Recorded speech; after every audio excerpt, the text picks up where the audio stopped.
Hi guys, how you doing? Hope you're well. Today we're going to be taking a look at the Huawei P30 versus the P40.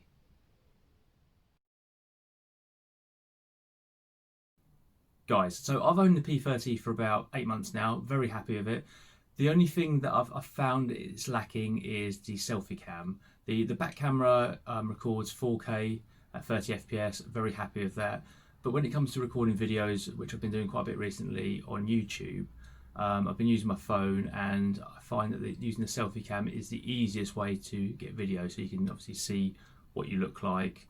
We're not working with much, I know, as opposed to using the rear camera and getting mirrors set up, and it's a bit of a faff, to be honest. So when I was looking for a new phone, I was looking for one that had 4K, not because I was necessarily going to post videos in 4K, but it allowed me more options when I was rendering video. I could then reduce it and get a better result than if I was using 1080p. So the P30 selfie cam shoots 1080p at 30 FPS, whereas the P40 can record at 4K 60 FPS. Now 30 is absolutely fine, and that was kind of the minimum standard I was looking at. So the rear camera, there's 3 of them, but the main camera, which I'm interested in, the 4K one, records in 60 FPS on the P40 as well. Whereas on the P30 you're limited to 30 FPS. Now in most cases 30 FPS is absolutely fine, and to be honest I don't think I'll be taking advantage of that. I think if you're shooting outdoor activities like sports and stuff like that, you probably get more of a benefit. But when I'm just doing to camera stuff or just shooting scenes, then 30 FPS is absolutely fine. So with the P40, the thing that attracted me the most was obviously the camera. There are drawbacks. The main thing is the Google services, so you can't get those out of the box with the P40. It's a pain, yes, there are ways around it. And I have tried and been unsuccessful just this past weekend, but it's something I'm going to persevere with because I think it's really important. I use eBay a lot, I use banking apps, and there are a number of other things that you don't really realise use Google services until you need them. Now you can get around it by using web pages, but that's a faff.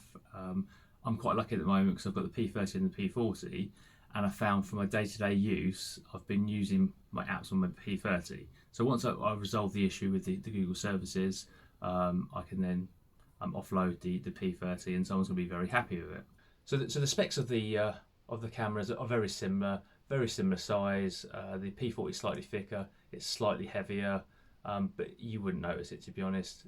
Living with it day to day, in terms of scrolling, the look of the screen, it's all very similar to the P30. So don't be afraid to think that it's going to change a lot, because it's not going to. So this video is mostly going to focus on the cameras, and we're going to have a look at those now. There's going to be a series of pictures in different conditions, and the same for video. When I was doing the video earlier on today, I didn't have the camera set up as perfect as I'd like, so some of the shots are slightly wonky. It was also quite windy down the seafront, not as windy as the night before. There is a little video on that, and it was blowing a gale, so yeah, so that was fun.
So what do you think of the footage then?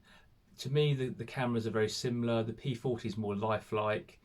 The recording on the P40 for video was really good. The stabilization I thought was really good on the P40. I did also notice there was a slight crop on the selfie cam, I think, for the P40, and also it's a slightly wider aperture on the P40, so you get a little bit more on the pictures, which is nice.